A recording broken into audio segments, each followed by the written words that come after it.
할렐루야, 하나님께서 새 하루를 허락해 주셨습니다. 오늘 하나님께서 주시는 말씀은 레위기 15장 1절에서 15절 말씀입니다. 레위기 15장 1절에서 15절 말씀. 본문이 길어서요. 5절에서 8절까지 있죠. 5절에서 8절까지 읽겠습니다. 그의 침상에 접촉하는 자는 그의 옷을 빨고 물로 몸을 씻을 것이며 저녁까지 부정하리라. 유출병이 있는 자가 앉았던 자리에 앉는 자는 그의 옷을 빨고 물로 씻을 것이요 저녁까지 부정하리라. 유출병이 있는 자의 몸에 접촉하는 자는 그의 옷을 빨고 물로 몸을 씻을 것이며 저녁까지 부정하리라. 아멘. 자, 이제 이 부정에 대한 정결법은 15장으로 마무리를 합니다. 이제 마지막 부분이에요. 마지막 막바지에 왔습니다. 오늘 이제 1절에서 15절까지 이야기는 유출병에 관한 것이죠. 유출병은 우리 몸에서 나오는, 유출하는, 그러니까 지금까지 우리가 보아왔던 것은 겉에 일어나는 것들이었어요. 몸 밖에, 아니면 집, 의복, 그것이 무엇이 됐든 바깥에서 눈으로 우리가 확인할 수 있는 것인데, 이것은 몸 안에서 나오는 거예요. 조금 우리가 생각하기에 다를 수 있죠. 몸 안에서 나오는 것이기 때문에 다른 사람에게 들키거나 하는 일이 적을 수 있어요. 자, 이런 유출병, 오늘 본문 2절을 보니까 이런 유출병이 있으면 그 유출병으로 말미암아 부정한 자라라고 말씀하고 있어요. 신약에도 이 유출병 때문에 고민했던 한 여인이 있었죠. 굉장히 오랫동안 그것 때문에 힘들게 살았을 거예요.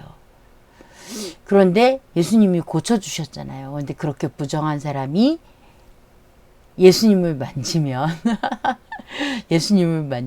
어떻게 됐어요? 나왔어요. 그런데 오늘 본문은 그렇게 말하고 있지 않죠.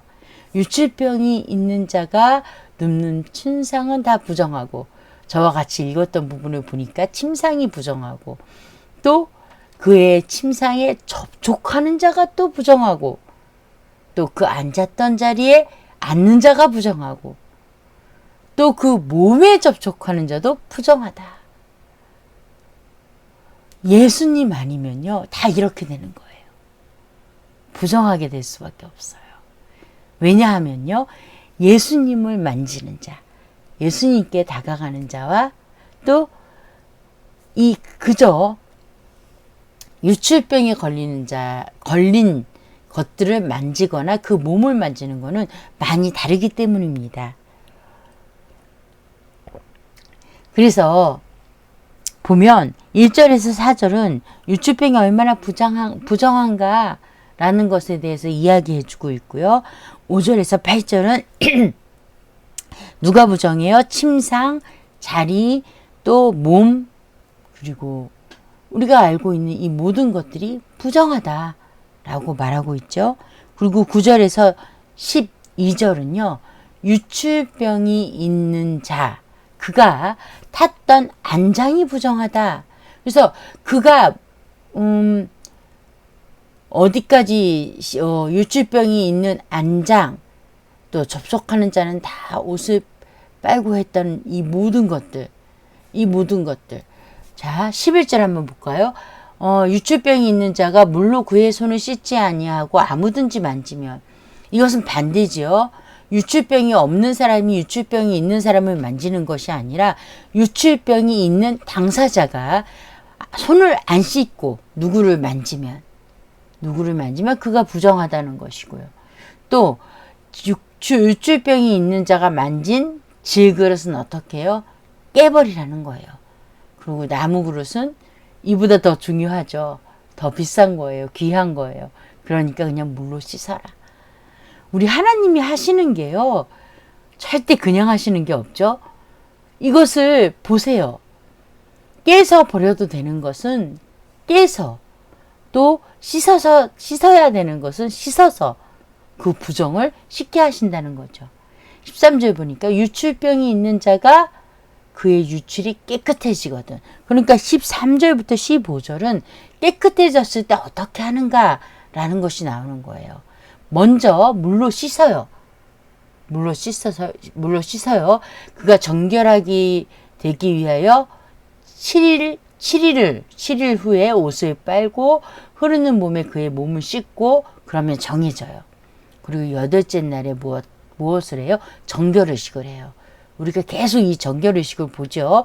이때는 새가 아니라 2마리의 집 비둘기 정해져 있습니다.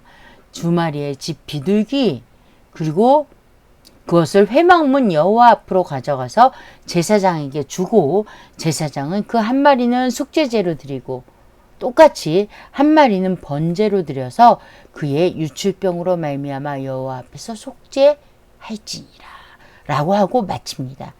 요 정결의식은 조금 달라요. 다른 여타의 것들은 없어요.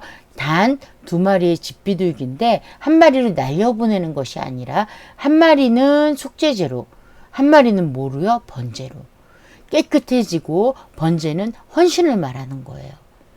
깨끗해진 몸으로 감사하고 나는 하나님께 바쳐졌습니다. 이제 이렇게 부정한 삶이 되지 않겠습니다. 라고 다짐하는 제사가 되는 거죠. 자, 여기서 우리가 주목해서 보아야 할 것이 있어요. 무엇인가 하면 제가 아까 처음에 초반에 말씀드렸던 무엇을 말씀드렸죠? 유출병이 있던 한 여인이 예수님을 만졌을 때 어떻게 됐다? 나았다. 하지만 유출병이 있는 자리에 앉아서도 되지 않고 같은 침상에 있어도 되지 않고 몸을 만져서도 되지 않아요. 그럼 오늘날 저와 여러분이 이 유출병은 죄의 증상이에요. 죄의 증상. 죄의 증상이 많이 나타나는 이들과 함께 자리에 앉거나 혹은 함께 침상에 눕거나 혹은 함께 몸을 만지는 사이가 된다. 시편 1편이 기억이 나네요. 시편 1편에 보면 어때요? 복 있는 사람은 악인들의 꾀를 따르지 않고 또 죄인들의 길에 서지 않고 또 오만한 자들의 자리에 앉지 않는다 라고 말씀하셨어요. 누가요? 복이 있는 사람이. 그런데 이러한 죄의 증상들, 죄의 현상들 뭐예요? 미워하고 질투하고 남이 험담하고 저와 여러분도 많이 하잖아요. 그런데 그것이 특별히 더 심한 사람들이 있어요. 그들과 함께 어떤 일을 도모하기는 어렵다는 거예요. 도모하게 되면 어떻게 돼요? 나도 그들에게 말하자면 이 유출병이 부정하게 되는 것처럼 나도 부정한 사람으로 더 나아갈 수 있다라는 거예요. 그래서 악인의 꾀를 따르지 아니하고 죄인들의 길에 서지 않고 오만한 자들의 자리에 앉지 않는 것이 얼마나 중요한가. 또 하나님께 가까이 가면 가까이 간 사람일수록 이런 자리에 앉겠어요? 그렇지 않다라는 거예요. 부정한 자와 함께 하겠어요? 그렇지 않다라는 거예요. 그러면 누가 부정한 자의 자리에 앉을까요? 우리는 깊이 생각해 보아야 합니다. 기도하겠습니다. 하나님 아버지 감사합니다. 귀한 말씀 주셨으니 우리가 부정한 자와 함께하면 같이 부정해지는 것과 같이 그러나 예수님께 나아가면 또한 회복의 삶을 살게 된다는 것을 우리가 알게 되었습니다. 이제는 부정한 자의 자리에 앉는 자가 되지 않게 하시고 복 있는 자와 같이 악인의 꾀를 따르지 않고 죄인들의 길에 서지 않고 오만한 자들의 자리에 앉지 않는 우리가 되게 하여 주시옵소서. 예수님 이름으로 기도합니다. 아멘.